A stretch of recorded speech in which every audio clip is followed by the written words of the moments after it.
Sa simula ng pelikula, makikita natin ang isang batang babae na napadpad sa dalampasigan ng isang isla. Ang pangalan ng batang babae ay Jane at ang kanyang kaibigan ay naanod din papunta sa pampang kasama niya. Pinuntahan niya ito at tiningnan, ito ay malubhang na sugatan at pagkaraan ng ilang sandali ay nag-log out na agad sa kanyang buhay. Nang makita ito, labis siyang nalungkot at kalaunan ay iniwan niya ang bangkay nito at sinimulang galugarin ang isla. Pero walang tao sa islang iyon. Walang tao sa buong isla, ibig sabihin ay nakulong ng husto ang babaeng ito rito. Pagkatapos noon, pagpasok niya sa loob ng isla, nakakita siya ng isang plastik na supot sa isang lugar. Sa loob nito ay nakita niya ang isang pitaka ng babae at ilang gamit ng mga bata. Dito, nakakita rin siya ng gamot na may nakasulat na petsang 1994, kaya naunawaan ni Jane na marahil ay may pumunta rito maraming taon na ang nakalilipas. Nakakita rin siya ng isang kahon ng posporo sa mga gamit, na itinago niya at ibinalik sa dalampasigan.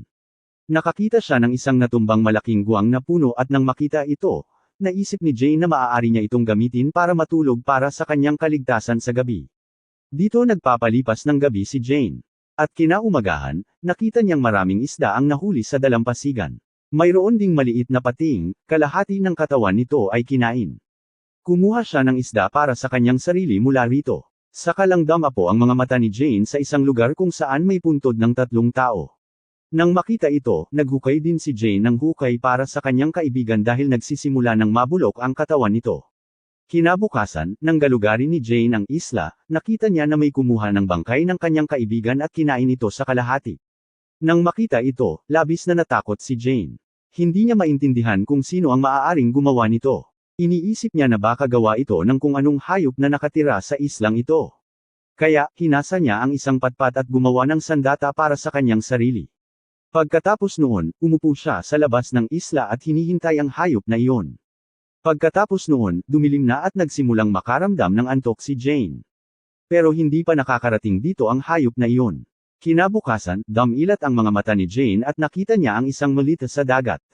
Pumunta siya sa dagat para kunin ang melita at saka lang niya naramdaman ang kung ano sa ilalim. Bumaba siya at tumingin at nakita niya ang isang malaking butas doon na labis niyang ikinagulat. Binuksan niya ang melita at tiningnan ang loob. May nakita siyang ilang damit at sapatos na nasa loob at isinuot niya. Kapag gabi na, sinisimulan ng suriin ni Jane ang mga gamit.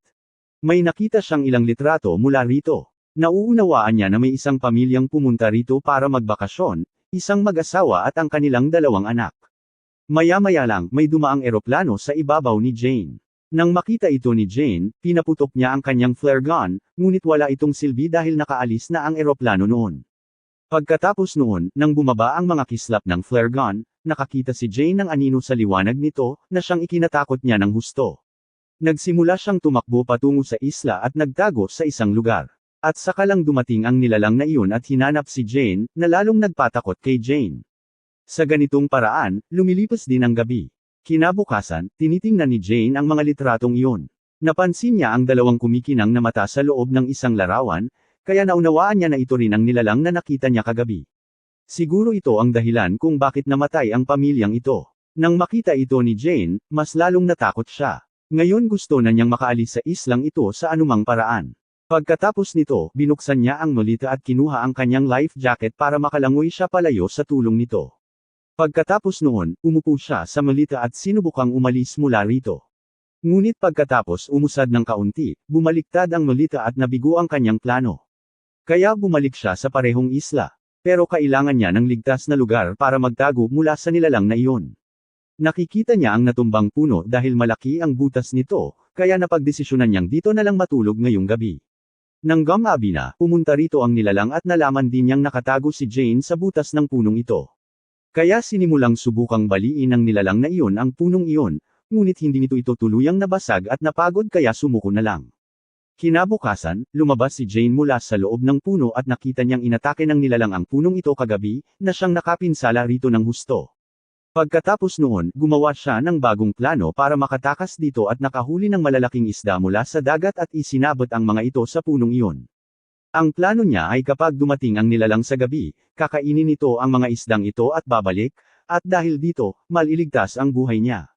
Nagising si Jane kinabukasan at nakita niyang gumana ang plano niya. Kinain ng nilalang na iyon ang mga isdang iyon na nagligtas sa buhay ni Jane.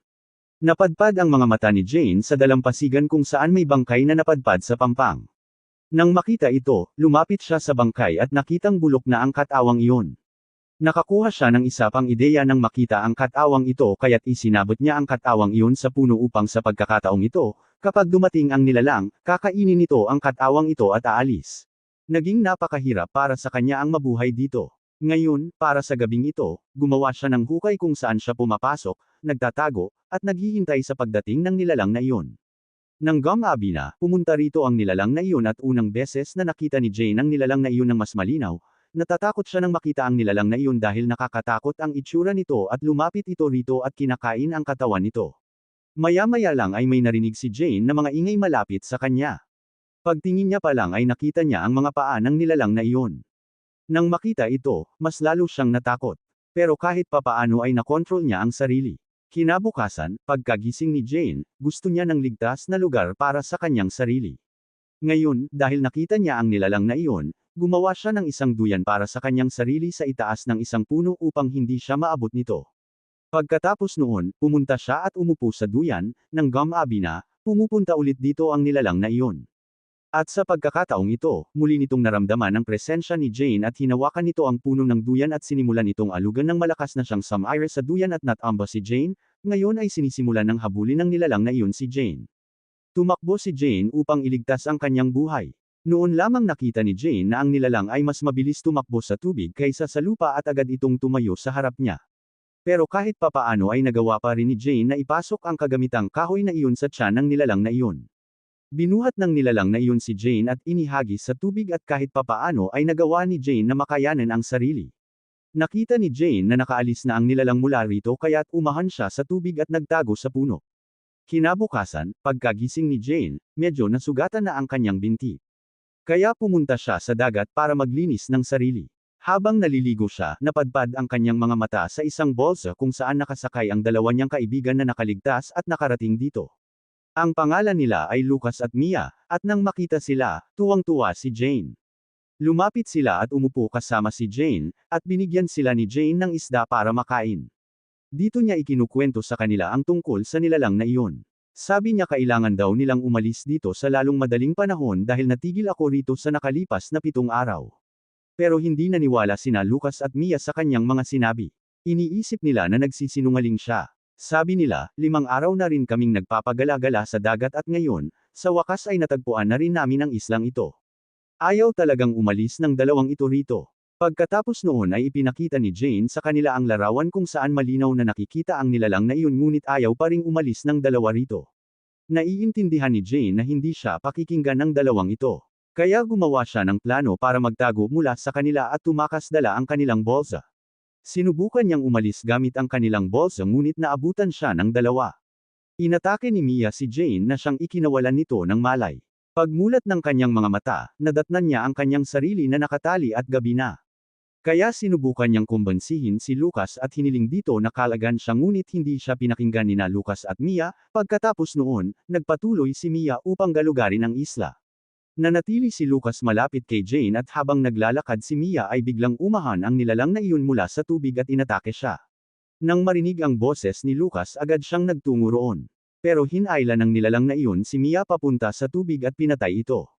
Nang makita ito, labis na natakot si Lucas. Natakot siya at umakyat sa puno. Ngayon ay nagiging umaga na. Pero hindi talaga bumababa si Lucas mula sa punong iyon. Naintindihan niya ang mga sinabi ni Jane. Sinabi sa kanya ni Jane, tingnan mo, ang nilalang na iyan ay pumupunta lang sa gabi, hindi yan lumalabas sa araw. Pagkarinig nito, bumabas si Lucas mula sa puno. Sinabi ni Jane kay Lucas na kailangan nilang umalis sa islang ito sa lalong madaling panahon.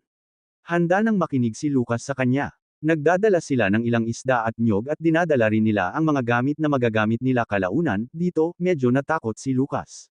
Ipinaliwanag ni Jane sa kanya na ang nilalang ay umaatake lamang sa gabi at pagdating ng gabi, malamang ay medyo malayo na sila sa islang ito. Pagkatapos noon, umupo si Jane sa bolsa kung saan nakakita siya ng ilang kalat-kalat na dugo kung saan napagtanto niya na sa nakalipas na 5 araw, malamang ay pinatay at kinain ng dalawang ito ang sarili nilang kasama para mabuhay. Nang paalis na sila sakay ng kanilang bolsa, nakita ni Lucas ang nilalang na iyon sa tubig. Nang makita ito, labis silang natakot. Tinatakpan nila ang balsang iyon mula sa lahat ng panig. Saka lang sumakay ang nilalang na iyon sa kanilang bolsa at umatake. Nang makita ito, inatake ito ni Lucas gamit ang isang flare gun, ngunit sinunggaban ng nilalang na iyon si Jane at isinama siya. May dala si Jane na kutsilyo na hinugot niya at ilang beses na inatake ang nilalang na iyon. Saka lang lamusong si Lucas sa tubig para iligtas si Jane. Nang makita ito, iniwan ng nilalang na iyon si Jane at sinunggaban si Lucas. Dinadala siya nito sa malaking butas na iyon at tuluyan ng umalis. Nang makita ito, lumangoy si Jane papunta sa islang iyon sa anumang paraan. Labis na nalungkot si Jane sa pagkamatay ni Lucas. Kaya ngayon ay nagpasya siyang harapin ang nilalang na iyon. Pagkatapos noon ay gumawa siya ng maraming matatalas na sandata mula sa kahoy na naroon, pero ang mga sandatang ito ay hindi gaanong matalas para sa kanya. Kaya hinuhukay niya ang buhangin doon at gumawa ng matatalas na sandata mula sa kalansay na natagpuan niya roon. Gumawa siya ng plano para sunugin ang nilalang na iyon sa apoy. Kaya tinipon niya ang mga tuyong palumpong na naroon at gumawa ng bilog gamit ang mga ito. Ngayon ay lubusan na niyang naihanda ang kanyang patibong, nang gumabi na, pumupunta rito ang nilalang na iyon at pumupunta rin ito sa mismong lugar kung saan inilagay ni Jane ang patibong. Saka lamang sinunog ni Jane ang mga palumpong na iyon, na naging dahilan upang mahuli ang nilalang sa pagitan ng mga apoy na iyon. Ngayon, inatake ito ni Jane gamit ang kanyang matatalas na sandata, na labis na nasugatan ang nilalang na iyon, ngunit ngayon ay nahuli nito si Jane, ngunit kahit papaano ay inatake ito ni Jane at nakatakas mula roon.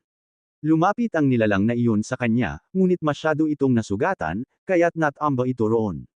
Nang makita ito ni Jane, sinamantala niya ito para mag-combo attack at hiniwa ang lalamunan.